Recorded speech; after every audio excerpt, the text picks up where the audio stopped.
Good day, everyone. Thank you for visiting my channel on understanding finance in sports.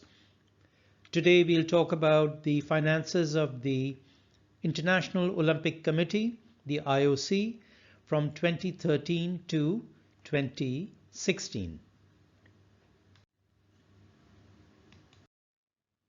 So a little bit about the IOC. It was founded in 1894 and is the owner of the Summer and Winter Olympic Games. And it's based in Lausanne in Switzerland. Lausanne is a very popular place for international sporting organizations to be based in, to have their headquarters. It currently hosts baseball, hockey, gymnastics, judo, table tennis, archery, boxing, and it's possible that the Swiss government provides international sports federations with certain incentives and benefits to be based there. It also hosts the Court of Arbitration for Sport and WADA, the World Anti-Doping Agency. The IOC is an international non-governmental non-profit organization and is privately funded. So it's a private limited company that is owned by its members and its shareholders. It is responsible for its own commercial dealings, its own profit and loss and balance sheet. The next one's interesting. It has permanent observer status at the United Nations and attends meetings of the UN General Assembly and can take the floor and be heard. This shows you how important the IOC is to the world actually, and the world respects its values and therefore invites the IOC to be part of the United Nations as an observer. Other members of the United Nations that have observer status are organizations such as the International Committee of the Red Cross, the Holy See, the Vatican City, Palestine, the European Union, the International Criminal Court, and organizations such as Interpol. The IOC produces accounts each year, but it really operates in 4-year financial cycles, ending and starting with the Summer Olympics, very similar to FIFA in this respect. Its accounts are audited by PricewaterhouseCoopers, one of the world's top auditing firms. It has 206 national Olympic committees under its umbrella. Now, these are the Olympic committees of the various countries that are members of the IOC. For example, the US Olympic Committee, the Ethiopian Olympic Committee, the Cypriot Olympic Committee, the Croatian Olympic Committee, and so on. The IOC's annual reports are available on the IOC website, and a lot of the information in this presentation has been taken from there. The IOC's role is to ensure the regular celebration of the Olympic Games. So most of the IOC's activities go towards organizing the Winter and the Summer Olympic Games every 4 years. And the IOC is the supreme authority for the worldwide modern Olympic movement, which we'll see in the next page. So what's the Olympic movement? The Olympic movement is the concerted, organized, universal, and permanent action of all individuals and entities who are inspired by the values of Olympism. This is carried out under the supreme authority of the IOC. So what is Olympism? Olympism is more than the Olympic Games and more than Olympians. It is a philosophy of life that brings together sport, culture, and education for the benefit of humanity. Olympism opens the door to peace and shows how sport can build bridges and bring people together. So the role of the IOC and its Olympic movement is really to bring people together, to bring the world together through sport for peaceful coexistence. The Olympic movement covers the entire world, the 5 continents. It reaches its peak with the bringing together of the world's athletes every 4 years at the Olympic Games. The symbol of the Olympic movement is the 5 interlaced rings. The goal of the Olympic movement is to contribute to building a peaceful and better world by educating youth through sport practiced in accordance with Olympism and its values.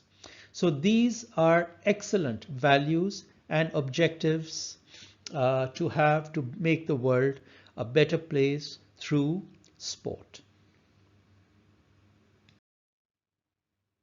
Some highlights of the IOC covering the period 2013 to 2016. During this time, the IOC held the Olympic Games in Rio in Brazil in 2016.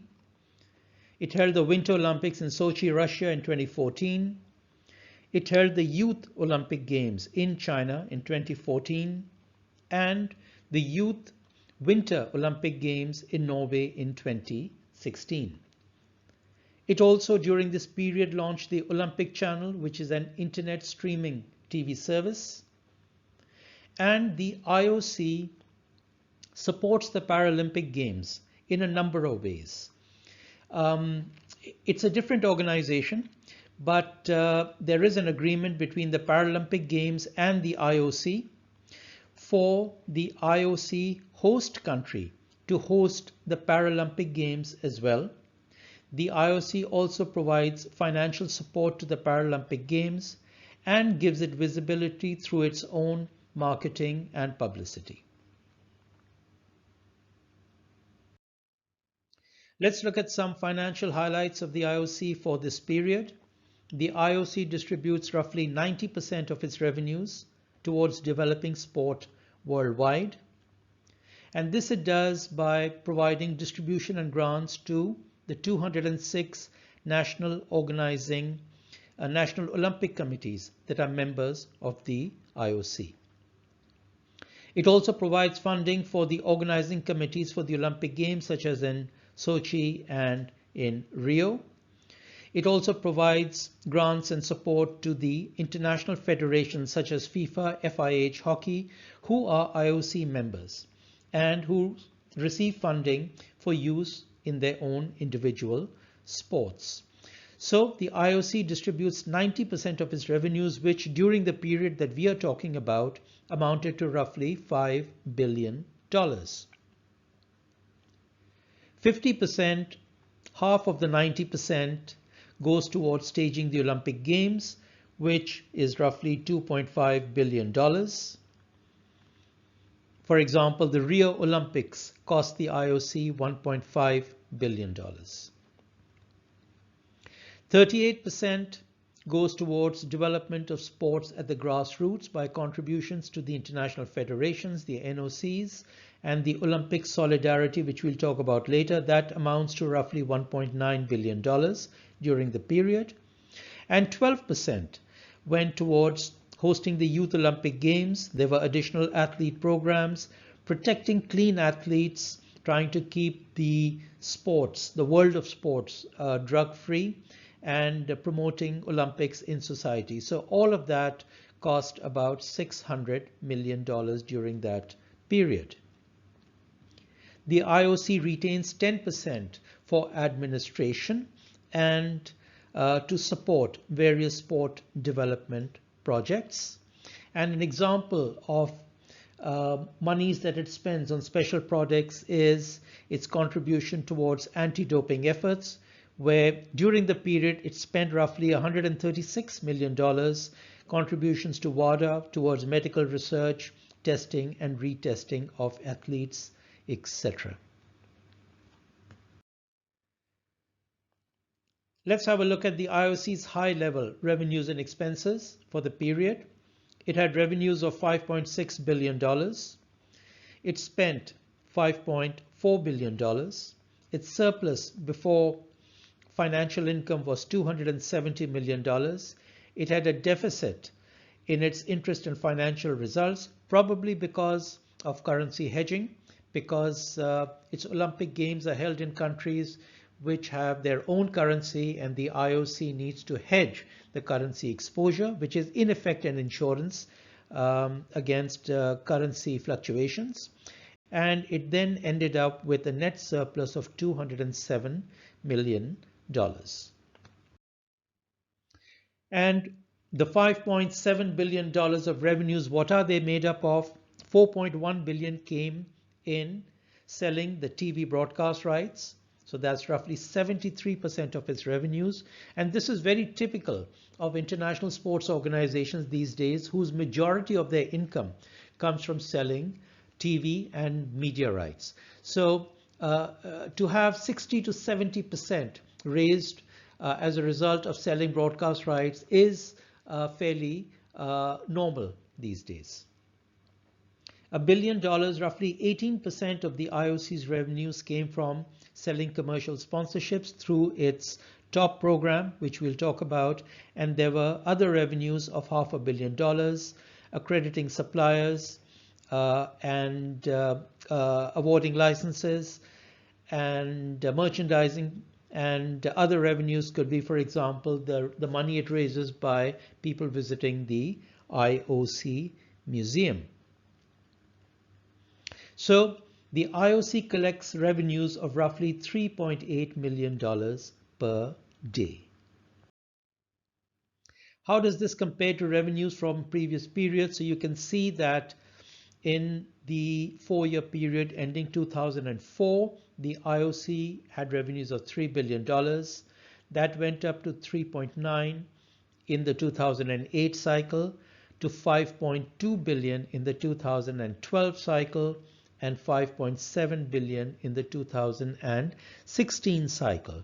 So compared to 2004, the IOC's revenues have increased by 90% over this period. It's a fairly substantial increase. We spoke about commercial sponsorships. The IOC has a top program, the Olympic Partners Program, which during the period under discussion raised $1 billion. And this came from the IOC's Olympic top partners such as Coca-Cola, which entered into an agreement with the IOC back in 1988. Panasonic also started its association with the IOC in 1988, as did Visa. Other top partners are McDonald's, Atos, Omega, GE, General Electric, Dow, P&G, Procter & Gamble, Bridgestone, Toyota, and Samsung. The IOC has also recently entered into a top program agreement with Alibaba, which kicks off in 2020. And if we look at the top program revenues over the years, the top program started in 1985, and in its first 4-year cycle, it generated $96 million. And you can see that over the years, there's been a fairly substantial increase, with the latest 4-year period generating $1 billion. It's been a fairly successful program. Let's have a look at the expenses of the IOC. The IOC during the period under review spent $5.4 billion, $3 billion in distributions. And the distributions included the payments made to the organizing committees for Rio and Sochi. International federations, sporting federations such as FIFA and the FIH, were provided with $740 million to develop sport in their own jurisdictions. The national Olympic committees, the various national Olympic committees, received $158 million. We'll talk about that a little bit later. And the US Olympic Committee received $404 million from the IOC under a special arrangement between the IOC and the USOC, which again we will talk about later. The IOC spent $789 million on the Olympic Games of 2014 and 2016. This is in addition to the funding that the IOC provided the local organizing committees. The operating expenses of the IOC was $670 million, and this includes the cost of administering the IOC, such as people's salaries, amounts spent on media and publications, on meetings and having the various committees or commissions, travel and accommodation, and so on. The Olympic Solidarity Program cost the IOC $406 million, and this is money that is spent on assistance to the NOCs for athlete development, including post-sport careers of athletes, to reinforce the NOC structures and global management capacities, supporting coach education, promoting Olympic values. The IOC also has world programs and continental programs for development of sport in the continent and in various parts of the world. And another excellent initiative is that it provides scholarships to athletes. And in the period that we are talking about, it provided 1,547 scholarships to various athletes. Its budget for the next 4 years on the Olympic Solidarity Program is $509 million, which is very substantial. The IOC also spent $155 million on promoting the Olympic movement, promoting the Olympic values in society, and promoting the Olympic Charter and its values. It also, as we said earlier, launched the Olympic Channel.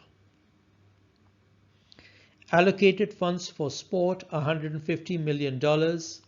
This is the IOC's contribution towards organizations such as WADA and the Court of Arbitration for Sport, and various sport development programs, including financial assistance to certain organizations.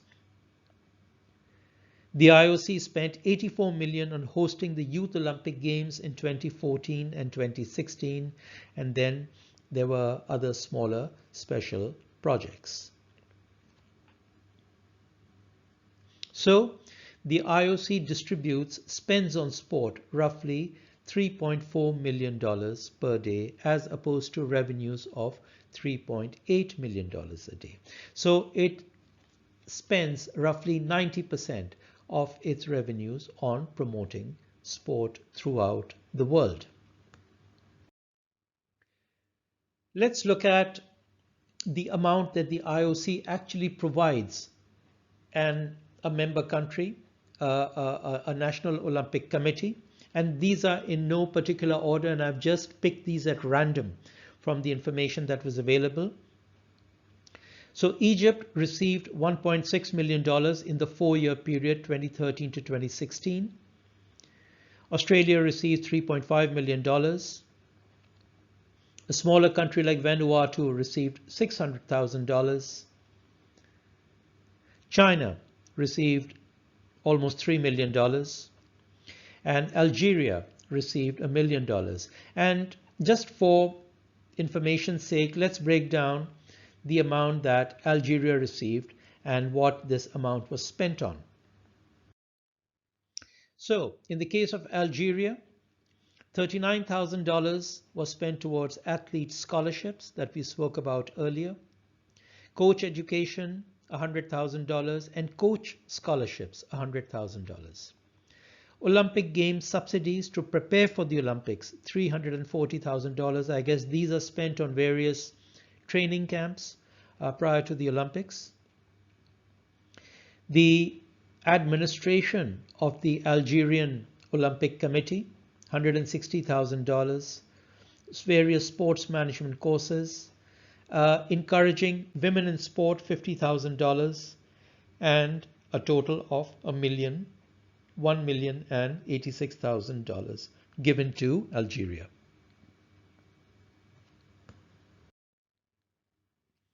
If we look at the balance sheet of the IOC, at the end of 2016, it had reserves of $2 billion and cash of almost $1 billion, $970 million. So it was very liquid and it had a very strong balance sheet.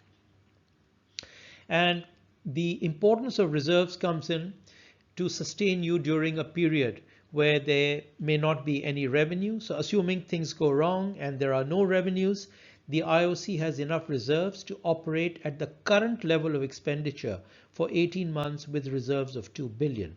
Obviously, if something goes wrong and there are no revenues for a period, the IOC will obviously cut back its expenditure, and therefore with these reserves it will be able to last for much more than 18 months to try and then during that period sort out whatever problem there is. So let's talk about the special arrangement between the IOC and the US Olympic Committee. This is a special revenue sharing arrangement that has existed since 1988 and is a reflection of the IOC's reliance on US funding, including the deals with the US TV broadcasters. What this means is that the IOC gets a significant amount of its revenue and other benefits from the US market, from the US TV broadcasters and US companies that sponsor the IOC. And therefore, the arrangement is a reflection of the fact that the US market is a very, very important market for the IOC, and therefore the IOC would like to give something back to the US Olympic Committee in order for the US Olympic Committee to continue to support the IOC in its local market. So it works for the benefit of both sides. So the initial arrangements were from 1988 to 1996, and in 1996 the arrangement was renegotiated up till 2020, which is the current year. Now, under the current arrangements, the US Olympic Committee receives 20% sponsorship revenues under the IOC's top program. Now, we mentioned earlier that the top program in the latest 4-year period raised $1 billion. So under this special arrangement, the US Olympic Committee would receive $200 million under this special arrangement. The US Olympic Committee also receives 12.5% of the US broadcast rights. So when the IOC sells its TV rights all over the world, the amount that it sells its US TV rights for, 12.5% of that goes to the US Olympic Committee. Now, the new arrangement, which kicks off from 2020 to 2040. Under the new agreement, the existing arrangements stay, but the US Olympic Committee will now receive 10% of the incremental sponsorship revenues and 7% of the incremental US broadcast revenues. So it will continue to receive 20% and 12.5% of the current revenues, but anything above the current revenues, it will receive 10% of the incremental sponsorship revenues and 7% of the incremental US broadcast revenues. And under the new arrangements, the US Olympic Committee will contribute $20 million towards the Olympic Games. Finally, a little snippet I wanted to just find out for myself really, a little bit about the Olympic medals that are awarded to the various athletes, what they are worth, especially the gold medals. So in Rio 2016, there were a total of 2,488 medals that were awarded, out of which 812 were gold medals, and each gold medal was 500 grams in weight, and it contained 6 grams of gold. So roughly 1.2% of that medal has gold content. The rest was sterling silver, which is a combination of silver and copper, mostly silver. The value of the medals when they were awarded in 2016 at the then prices, the gold medal was valued at $564, the silver medal at $305, and the bronze medal, which is essentially copper, was valued at $5.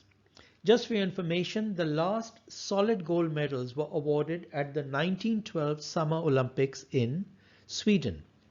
And if we look at the Rio 2016 gold medal, and if we assume that that was real gold, at today's prices, that medal would have cost $31,500 at today's prices.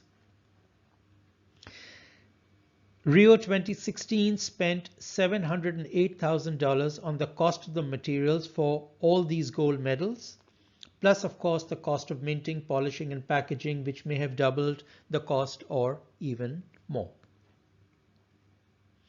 Now, while a gold medal and a silver medal may be worth $564 and $305, the intrinsic value of an Olympic gold medal obviously is much, much more. And an example of this is that Mark Wells, the US ice hockey player, auctioned his Miracle on Ice 1980 USA team hockey gold medal in 2012 for $310,000. Now, obviously not all medals are worth that much. It depends on the occasion. It depends on the significance of the event or the race or that particular match. I remember watching that 1980 match between USA and Russia, and it was a fantastic occasion and a fantastic match, and therefore the price of that, the value of that gold medal of Mark Wells reflects the importance of that match in US sport. Thank you for watching. I hope you enjoyed my presentation, and I hope to see you soon. Bye-bye.